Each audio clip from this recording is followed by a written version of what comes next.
सनातनियों के साथ दुष्कर्म पर दुष्कर्म हो रहा है, अत्याचार पे अत्याचार हो रहा है, या वह समय की याद दिला रहा है कि जब अंग्रेजों का शासन हुआ करता था, शायद वहाँ पर इससे भी ज़्यादा बदतर हालत थी। बिल्कुल। लेकिन आज जो स्थिति है उस पर प्रशासन को किस तरह आप देखते हैं? बड़े ना दुख का विषय है जी हमारे लिए। तो उत्तर प्रदेश के अंदर इस तरीके से हो रहा है। हम योगी जी का सम्मान करते हैं, इसकी सम्मानित वर्दियाँ जो देश की वर्दियाँ हैं हम उसका सम्मान करते हैं। और जो कृत्य कभी मुगलों ने करे, अंग्रेज़ों ने करे, इस देश के वामपंथी और लेफ्टिस्टों ने करे, तो यही कृत्य आज उत्तर प्रदेश की पुलिस ने करके उत्तर प्रदेश प्रशासन को नीचा दिखाने का काम करा है। और वो जो इस देश की सम्मानित वर्दियों के अंदर कुछ भेड़िए जो 5 हैं जिन्होंने अक्कू पंडित और दक्ष चौधरी को इतनी बेरहमी से मारा, उनसे इतना भी नहीं बना कि एक बार आकर के माफ़ी मांग ले, पर्सनली माफ़ी मांग लेता, इतना राय तक फैलाने की जरूरत नहीं पड़ती। लेकिन पता लग गया वो पक्के भेड़िए हैं। अब मांग पूरी यहाँ पर इसलिए 5-10 हज़ार बंदा यहाँ इकट्ठा इसलिए हुआ है कि पूरे सस्पेंड चाहते हैं। और अभी हमारे बीच के 40-50 लोग अभी अंदर गए, मिल कर के आए और अभी पूछेंगे हम भी क्या वहाँ से आपको आश्वासन मिला है। मतलब कि हमने कुछ किंतु परंतु नहीं चाहिए।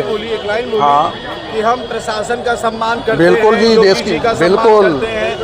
ये सम्मान का ठेका केवल सनातनियों ने ले रखा है। देखो जी, देश की वर्दी का, सम्मानित वर्दी का, योगी आदित्यनाथ जी का, इस देश के कानून संविधान का केवल ठेका सनातनियों ने ले रखा है।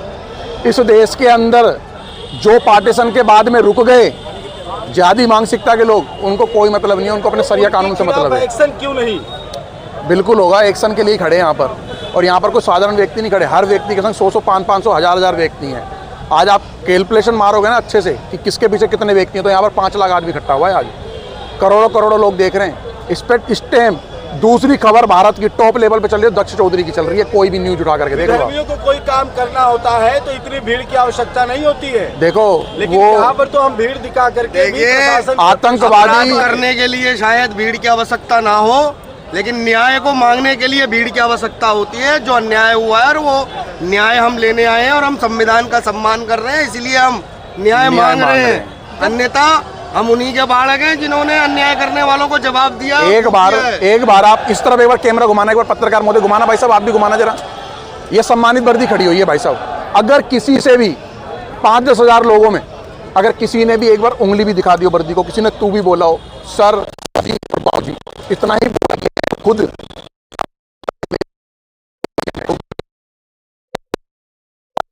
आनंद संगठन एक से एक जबरदस्त कार्य करता है। आपकी राय से वो तो कभी सम्मान का ख्याल नहीं करते, का ख्याल नहीं करते। देखो, जो उनको पत्थर चलाना होगा खुलेआम चलाएंगे, हमारे त्योहारों पर चलाएंगे। उनके अंदर ये प्रशासन का भय क्यों नहीं है? मैं बता रहा हूँ, उनको पता है इस चीज़ का कि हम लड़ेंगे तभी हम बचेंगे। उनको इस चीज़ का पता है। उनकी मदरसों और मस्जिदों में इस चीज़ की ट्रेनिंग दी जा रही है। हमारे मंदिरों में ये सब नहीं सिखाया जा रहा। हमारे गुरुकुलों में, हमारे स्कूलों में हमें को ये नहीं सिखाया जा रहा कि लड़ना है। अगर जिस दिन मंदिरों पे, भारत के बड़े बड़े मंदिरों में ये ज्ञान देने लगा ना कि हम लड़े थे तो बचे थे और हम लड़ेंगे तो बचेंगे, तो ये जो 15-15 मिनट बोलते हैं ना, ये 5-7 मिनट में सिमटा देंगे इनको हम लोग। और ये ज़्यादा मानसिकता के जितने भी ये जो बसे हुए हैं ना कॉलोनी मोहल्ले में, जो पार्टीशन के बाद रह गए, ये इनकी गलतफहमी होगी। और गलती कर दी इन्होंने कि जिस तरीके से भारत में जिहाद फैला रहे हैं, लव जिहाद ये कर रहे हैं, लैंड जिहाद ये कर रहे हैं, गला ये काट रहे हैं, मतलब हर कृत्य जितना गंदा से गंदा, नीच से नीच हो सकता है। 3-3 साल की बच्ची, जिस फूल जैसी बच्चों को हम पालते हैं, खिलाते हैं, घुमाते हैं, खेलते हैं उसके साथ में, ये उस तक का बलात्कार करते हैं, गर्दन की हड्डी तक तोड़ दे रहे हैं। कितना नीच काम कर रहे हैं। ये फंस गए हैं भारत देश में। और हम इसी कार्य को कर रहे हैं पत्रकार महोदय कि भारत में जितने हिंदू सनातनी है ना, 2-3 क्लास कम पढ़ना, लेकिन युद्ध लड़ने की जरूर तैयारी करना, ये जरूर ज्ञान सीखना आप लोग। जो अभी दिल्ली में तरुण की हत्या हुई है, क्या मकान तोड़ना ही कोई सोल्यूशन लग रहा है आपको? देखो, पहली बात, दिल्ली में 6 मकान हैं उसी बंदे के। देखो, मकान तो उनके पूरे जड़ से उखाड़ देने चाहिए और 5 साल के लिए सुप्रीम कोर्ट से ऑर्डर लाने चाहिए, इसको कूड़ेदान बनाना चाहिए खत्ता।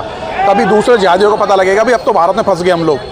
जो हमने मेहनत करके इन हिंदुओं से कमाया, भाई हम फंस गए। अगर हम हरकतें करेंगे तो ये कमाई भी जाएगी हिंदुओं से, जो हमने इनकम कमाई है, घर भी जाएंगे, मकान भी जाएगा, और इस देश से भी जाना पड़ेगा। नहीं तो कन्वर्ट होना पड़ेगा। जिस तरीके से मुगलों के डर के मारे तलवार की नोक पे सलवार पहनी, वापसी घर वापसी करनी पड़ेगी। ये है। भी मदरसे हैं, मस्जिदें हैं, ये सब अवैध जमीनों पे बनी है, तो प्रशासन कर रहे हैं जी, इलाज हो रहा है। उत्तर प्रदेश में तो दिख रहा है जी। तो आज यहाँ पे प्रशासन से क्या उम्मीद है आपको? प्रशासन से हमें उम्मीद तो वैसे ना बरोबर रहती है। उत्तर प्रदेश योगी आदित्यनाथ जी से बहुत उम्मीद है कि 5 के 5 पुलिस वाले सस्पेंड होने चाहिए। और देखो अक्कू और दक्ष की है, देखो बार बार यही बोल रहे हैं, पूरे थाने को नहीं लेना चाह रहे। गाली तो सभी दे रहे थे, लेकिन केवल उन्हीं प्रशासन के ऊपर जिन्होंने लाद घूसे डंडे और बंद करके कमरे में मारा। तो क्या अब अपने हिंदू की लेडीजों की इज्जत बचानी भी इतनी भारी होगी क्यों नहीं? अब सोचो ना यार, अब प्रशासन को सोचना चाहिए, इतना लोग कैसे इकट्ठे हो गए यार। आप एक बार बताओ, ये महाराणा प्रताप, छत्रपति शिवाजी, पृथ्वीराज चौहान, भगत सिंह, राजगुरु, सुखदेव जैसे लोगों से प्रेरित होकर के तो ये लड़ रहे हैं युद्ध। ये आतंकवादी ISIS के आतंकवादी हैं। ये इनके अंकुर बिहार के अंदर जितना नशा बिक रहा है, का नशा तस्कर कर रहे हैं, ये गांजा ड्रग्स हीरोइन बेच रहे हैं। वहाँ पर जो SHO है, उस SHO से अपने 100 जगह पर देह व्यापार हो रहा है। 200 से ज़्यादा जगह अंकुर बिहार के अंदर दारू और नशा, गांजे की पुड़िया और स्मैक बिक रही है, वो तो इनसे बंद ना हो रही है। और ये क्रांतिकारी विचारधारा के लोग बच्चों को बंद करके किसी बहन बेटी के लिए उसके लिए गए थे बचाव के लिए। कहना चाह रहे प्रशासनिक कर्मचारी इसमें लिप्त हैं बिल्कुल इस भ्रष्टाचार, इस जिहादवाद में। हाँ तो गया ACP साहब का जवाब, क्या बोले? ACP साहब ने बोला जी ये जो इनके ऊपर जो मुकदमा जो दर्ज हुआ है ना, ये निराधार है, ये सत्य नहीं है। तो इसीलिए तो बोल रहे हैं, ऐसे भेड़ियों को जो वर्दी के अंदर सम्मानित वर्दियों का अपमान कर रहे हैं, उन भेड़ियों का भाई साहब हमने तो बिल्कुल ही चाहिए भाई साहब, सीधे खत्म ड्यूटी SYZ, दोबारा तो नहीं करेगा। के संपर्क में है वो तो सुरक्षित है, हाँ, लेकिन सामान्य नागरिक क्या करेगी सरकार? इतने भी बगल में तो अन्य संगठनों जैसे सेना, 1 से 1 5.5 लाख हिंदू संगठन है, सारे के सारे लोग हर संगठन से जुड़ जाओ और सीख लो वहाँ पर संगठन से जुड़ने के बाद फ़ायदा क्या हो सकता है। हो सकता है तुम्हारा लाख 10 लाख का नुकसान हो जाए काम कारोबार का, लेकिन घर की बच्चियाँ बहन बेटियाँ ये जीवित और सुरक्षित रहेगी। अगर आपको ज्ञान नहीं मिला इन बेधर्मियों से लड़ने का, तो इस देश का कानून इन 75-76 सालों से ना हिंदू को बचा पाया है, ना सुप्रीम कोर्ट बचा पाया है, ना ही तुम्हारे इलाके का ACP, DCP, commissioner, inspector, sub inspector SHO बचा पाया है। गजबाए हिंद हो रहा है। दिल्ली के करावल नगर शास्त्री पार्क में क्या परसों बना है पुलिस स्टेशन? 70-75-76 साल हो गए, क्या करावल नगर में हिंदुओं के घरों में पर्चे नहीं लग रहे? शास्त्री पार्क में हिंदुओं के घरों में पर्चे नहीं लग रहे?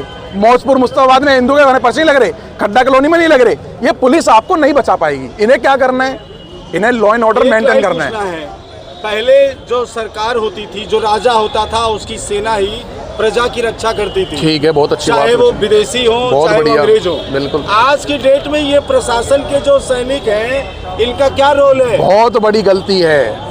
हमने जो इस भारत के अंदर चाहे पार्षद चुना हो, चाहे सरपंच, चाहे MLA, चाहे कैबिनेट मंत्री, हमने ऐसे चुने हैं कि एक भी मंत्री की कोई औलाद ही नहीं है। अगर इतने पूरे दिल्ली NCR भारत के कोने कोने से एक से एक योद्धा है बहन जी, एक भी प्रशासन में किसी भी नेता की अगर एक भी औलाद होती, पेन को लग रहा है साले इनकी औलाद ही नहीं है। अगर होती तो आज यहाँ पर आते कि मैं फलाने मंत्री का बेटा हूँ, मैं गौरक्षक भाई दत्त चौधरी को और अक्कू पंडित को न्याय दिलाने के लिए आया हूँ। नपुंसक मंत्री चुन लिए हम लोगों ने। अब क्रांतिकारी मंत्री चुनो, कट्टर विचारधारा के मंत्री चुनो, कैबिनेट में भेजो तगड़े तगड़े मंत्री। ओवैसी जैसा बंदी बोलता है ना, जैसे मैं जय भारत माता की जय नहीं बोलूंगा, जय फिलिस्तीन बोलूंगा। एक वो इटली वाला का औलाद राहुल गांधी, मिक्स वेज की औलाद, कहता है हिंदू हिंसक है, तो ये बोल लेंगे अगर गौरक्षक खड़े होंगे। इन जैसे भाई अगर होंगे ना, तो राहुल गांधी भी सोचेगा पहले एक बार देख लूँ भाई ये गौरक्षक कहाँ खड़े हैं, भाई ये मंत्री साहब कहाँ खड़े हैं। साले देख कर कहीं बोलेंगे, पता है वहीं पिटेंगे, अंदर बाहर नहीं अंदर ही पीटेंगे। तो इसलिए मैं बोल रहा हूँ हाथ जोड़ करके, अब की बार अपने इलाके में कैंडिडेट चुनो तो बढ़िया चुनना, सनातनी कट्टर सनातनी चुनना, वही आपके इलाके में आते नहीं है भाई साहब। दक्ष के लिए कितने मंत्री आ गए, कितने मंत्री। एक नंद किशोर गुर्जर भाई की बोलूँगा, भाई थाने तक गए थे, बाद में DCP साहब को अपने आप बुलाया भी ताकि भाई साहब इतना गलत कैसे हो रहा है। ऐसे नेता चुनो ना नंद किशोर गुर्जर जैसे, बढ़िया बढ़िया भाई। बाकी हमारे पुनीत भाई बोलेंगे। बहुत बढ़िया है नंद भैया। भाई